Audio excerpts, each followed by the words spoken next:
হোজাই বাৰোৱাৰী আদি কালী মন্দিৰত চোৰৰ চাফাই অভিযান। হোজাই নতুন বজাৰস্থিত আৰক্ষী থানাৰ নিলগত বিধায়ক ৰামকৃষ্ণ কোচৰ বাসগৃহৰ সন্মুখত থকা বাৰোৱাৰী আদি কালী মন্দিৰত চলাইছিল চোৰৰ চাফাই অভিযান। কোনো অচিনাকি দুৰ্বৃত্তই ৰাতিৰ এন্ধাৰ নিৰ্জন পৰিৱেশৰ সুযোগ লৈ সংঘটিত কৰে চুৰিকাণ্ড। মন্দিৰৰ পূজাৰীগৰাকীয়ে জনোৱা মতে 10 ভৰি ৰূপৰ অলংকাৰৰ লগতে সোণৰ অলংকাৰ তথা বাচন বৰ্তন আৰু দান পাত্ৰ ভাঙি ধন টকা পইচা ইত্যাদি বহু সামগ্ৰী লুটি নিয়ে। পিছে কৌশলগতভাৱে কিন্তু এই চোৰগৰাকী কোনো এলা পেচা চোৰ নহয়, নিজকে চোৰ বুলি ধৰা পৰিব বুলি মন্দিৰত থকা CCTV DVR লৈ যায়। উল্লেখযোগ্য যে সম্প্ৰতি বহুদিনৰ পৰা হোজাইৰ চুবুৰীয়া অঞ্চলত সঘনাই সংঘটিত হৈছে ইয়াৰ পিছত আন এটা চুৰিকাণ্ড। প্ৰশাসনে যিমানেই তীক্ষ্ণ দৃষ্টি ৰাখিছে সিমানেই কিন্তু চোৰৰ চুৰি কৰাৰ নমুনা সলনি কৰি গৈছে। উক্ত বিষয় সন্দৰ্ভত মন্দিৰ সমিতিয়ে হোজাই আৰক্ষীৰ কাষ চাপে যদিও উক্ত ঘটনা সন্দৰ্ভত হোজাই প্ৰশাসনে কোনো ব্যৱস্থা গ্ৰহণ কৰে সেয়া হ'ব লক্ষণীয়।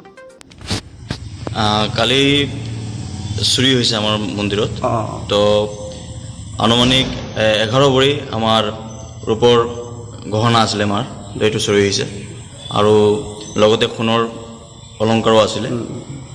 আৰু ৰাতিপুৱা যেতিয়া মানে আমাৰ ইয়াতে শাখা হয়, ব্যায়াম হয়, তেতিয়া গম পোৱা হৈছে যে আমাৰ মন্দিৰৰ পৰা চুৰি হৈছে। তো এই আমাৰ দানপেটী আছিলে, দানপেটীত ডেইলি নৃত্য যিটো কালেকশ্যন উঠে এইটো আছিলে, তো এইটো চুৰি কৰি লৈ গৈছে। আৰু লগতে এই গহনাৰ যিটো লৈ গৈছে আৰু লগতে আমাৰ পিছফালে আছিলে বাচন আছিলে মাৰ, কিমান লৈ গৈছে এইটো এতিয়া ক'ব নোৱাৰোঁ। আৰু লগতে মনিটৰ যিটো আছে আমাৰ CCTV কেমেৰাৰ যিটোত মানে ৰেকৰ্ডিং হয় সেইটো লৈ গৈছে, DVR লৈ গৈছে। তো এইখিনি লৈ গৈছে। আৰু তো আপুনি ৰাতিপুৱাহে গম পাইছে? আজি না ৰাতিপুৱা গম পাইছোঁ, যেতিয়া মানে ইয়াতে শাখা লাগিছে, ব্যায়ামৰ কাৰণে মানুহসকল আহিছে, তেতিয়া চাইছে যে তলাটো ভঙা। প্ৰশাসনৰ পৰা আহিছিলে নে আজি? প্ৰশাসনৰ পৰা আহিছিলে। কি ক'লে সিহঁতে? ইয়াতে আহিছে, অহাৰ পাছতে OC ছাৰে ইয়াতে মাৰ বাবে এটা মুকুটৰ কাৰণে কৈছে যে মই নিজে এটা মুকুট দিম মাৰ।